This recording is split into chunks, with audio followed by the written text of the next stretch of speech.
When a gaming showcase wraps up, when your biggest issues are figuring out which games you're most excited for and exactly how you're going to find the time to enjoy them before the next one comes out, then you know you've seen something special. This month's State of Play and Summer Games Fest saw the return of phenomenal franchises such as Remedy's Control, Santa Monica's God of War, and Capcom's Resident Evil. So to say that I'll have free time when these games release is a lie.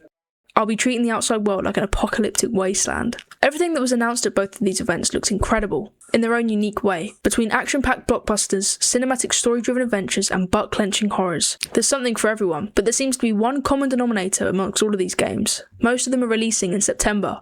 So, contrary to the wise words of Billy Joe Armstrong of Green Day, wake me up when September begins. I'm Kate from Friendly Fire, and today I'm going to talk about the biggest upcoming gaming blockbusters of 2026 and 27. Starting off with a bang, we're being treated to a brand new entry into Sony's biggest franchise, God of War, except this time Kratos is stepping aside as we experience the story of his late wife Faye, once again being played by Deborah Ann Woll. I'm incredibly excited to dive back into the world, especially after the masterpiece that was Ragnarok, and with the amount of work and dedication that's been poured into this game, I can't wait to see what Santa Monica have in store. The combat looks just as dynamic as ever, just with a fresh coat of paint. Rather than the heavy-hitting action combat we've grown familiar with, Faye brings an aerial-based movement that feels over the top in the most stylish way possible. It looks fluid, satisfying and relentless.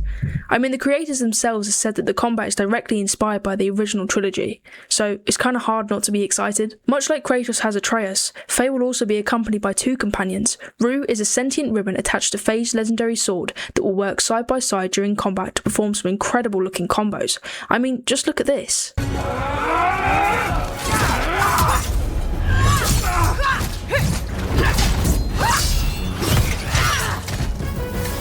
Whereas Frank, the Cosmic Cube voiced by Jack Quaid, acts as both crowd control and a dynamic combat tool. You can throw enemies towards him and he will shoot them upwards, perfect for continuing an aerial combo, or use him as a mobile shield. It all comes together to make what appears to be an incredibly fun combat system, and I'm super excited to try it out myself. Obviously, that's not the only thing that looks truly beautiful. The graphics are second to none. Even in the trailer, they look stunning. Similar to the previous modern entries, Lorphy will run on Santa Monica Studios' in-house proprietary system, so there's no doubt that it's going to be gorgeous. God of War Lorphy is set to release on the 14th of May 2026.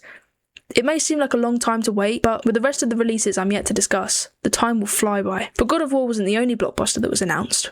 We also got another look at Wolverine, another Marvel title developed by Insomniac Games, except it's quite dissimilar to what we've seen the studio do before. The combat in the Spider-Man games was fluid and dynamic, delivering plenty of impact without the need for excessive violence. But it seems with the upcoming title, Insomniac are ditching the family-friendly to adapt a more brutal tone. Wolverine looks bloody, dark and gritty, which is done to the same level of quality as their other games. It would be perfect. Based on what we saw in the most recent trailer, the game looks to include semi-open sections and some cinematically scripted moments, like in Spider-Man, but I wonder if they'll keep the open world approach and allow us to explore Madripoor, Canada and Tokyo at our own pace, or will the fact that it's multiple locations mean that it's purely linear, just like Uncharted? We already know that the narrative is set to explore Logan's past and present, and that is set on Earth 1048, the same universe as Insomniac's Spider-Man. Rather than adapting any of the films, the game looks to tell its own original Wolverine story, with a more experienced Logan globetrotting on a journey to save his fellow mutants from being hunted. But he's not doing it alone. Perhaps one of the biggest reveals in the latest trailer was the reveal of Jean Grey. As one of the most iconic members of the X-Men and a character with deep ties to Wolverine throughout Marvel's history, her appearance opens the door for some fascinating possibilities. Her direct role within the game remains to be seen, but her inclusion hints that Insomniac may be gearing up to take on the wider world of mutants. All I know is that I can't wait to see the full extent of the combat firsthand. We already know that the certain mechanics allow for dismemberment and grisly close-up executions, and that, paired with as much blood as we saw in the trailer, we're bound for a blood-soaked, action-packed time. Wolverine is one of the first of many games to be released in September, with this title becoming available from the 5th. Next up is Until Dawn 2. The main thing that caught my attention was the setting, as I'm sure it did most people. With the original being set in the cold, snowy region of Canada, it allowed supermassive games to run rampant with the environments, unrelenting snowstorms, and the unshakable sense of isolation to create fear, much like John Carpenter's The Thing. Even in their dark anthology series, Supermassive consistently favoured locations that felt claustrophobic, hostile and deeply unsettling. So it'll be interesting to see how they take the formula that worked so well before and implement it into a completely new environment. A tropical island for that matter. I have no doubt that it will be unsettling. Supermassive games have more than a worthy back catalogue for these types of games. Personally, I can't wait to watch the carnage unfold and manage to accidentally kill half the cast. There's no official release date for Until Dawn 2, we only know that it will be released sometime in 2027. This next game is yet another standout title. Now, we already know that it's been in the making when it was teased in 2022 and then revealed during the 2025 Game Awards, alongside another game for the franchise. Tomb Raider Legacy of Atlantis, the remake of the 1996 classic, is finally happening. Now, nearly 3 decades later, we find ourselves once again hunting for the scattered pieces of the Scion of Atlantis across the jungles of Peru, ruins of Greece, the deserts of Egypt, and obviously, the mysterious island of Atlantis.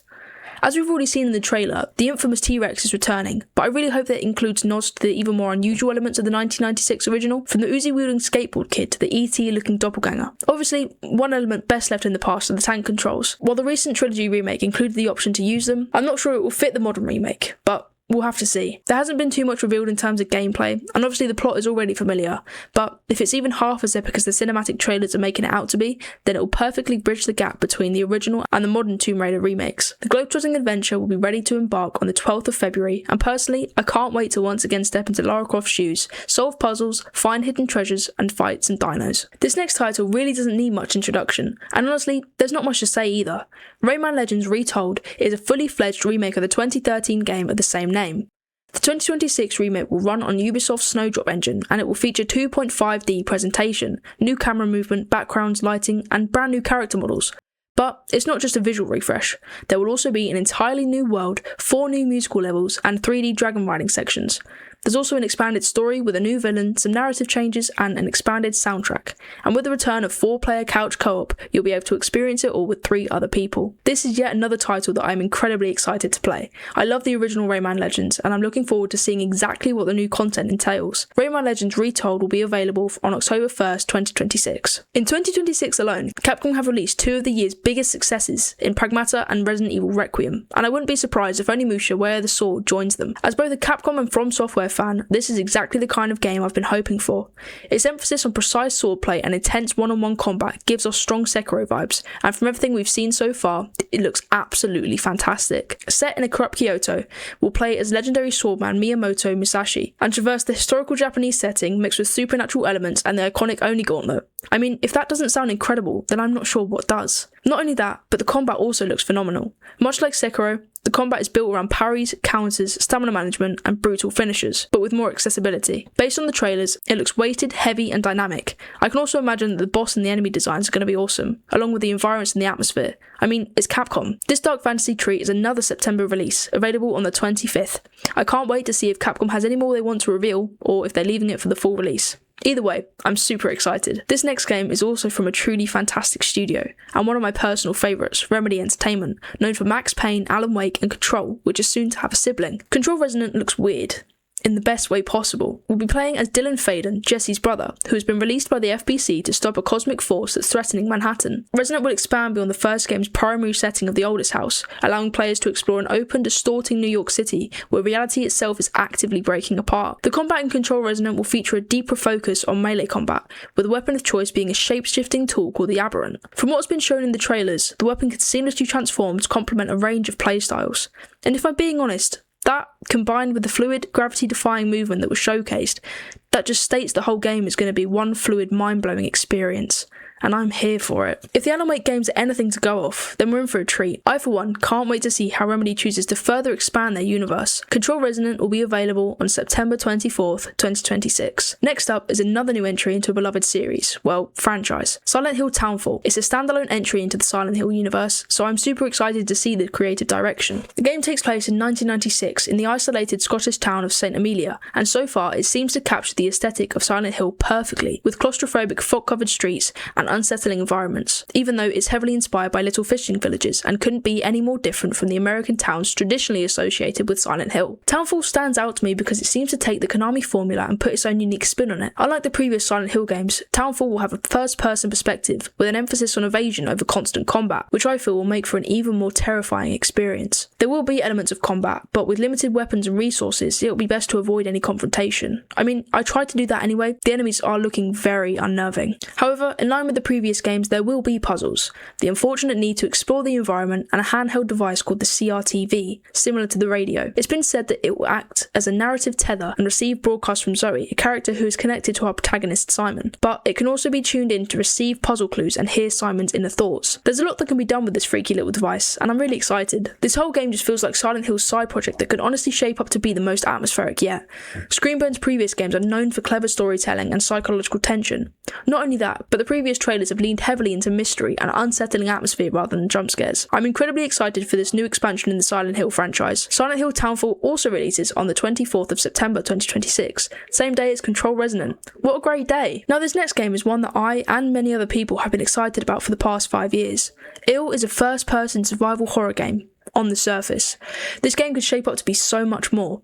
From what's been revealed in the trailers, it appears to be a combination of The Thing, Resident Evil, Chronos, and Dead Space. And to me, that is an orgasmic collection of survival horror, and I'm very much looking forward to experiencing it myself. I think it's clear that one of the most appealing parts of the game is the enemies, known as aberrations, and they look messed up. And from what was shown, it doesn't look like they just run at you either. This isn't a standard survival horror. They twist, deform, morph, combine, and crawl. The creatures in Ill appear to be grotesque body horror monstrosities that are clearly the result of an experiment gone wrong, and they all move with a deeply disturbing level of realism that will undoubtedly make every encounter feel intense and uncomfortable. The graphics too look a bit too realistic. It's one thing to have gruesome enemy design, but to have the ability and the software to bring those designs to horrific fruition is just amazing.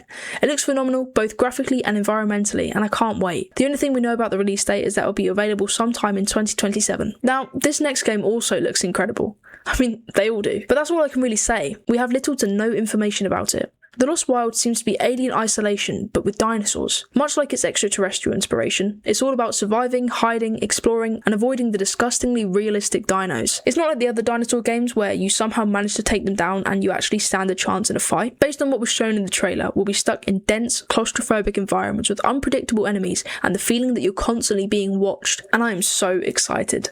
Dinosaurs are terrifying, especially the Quetzalcoatlus. I don't know if I've said that right.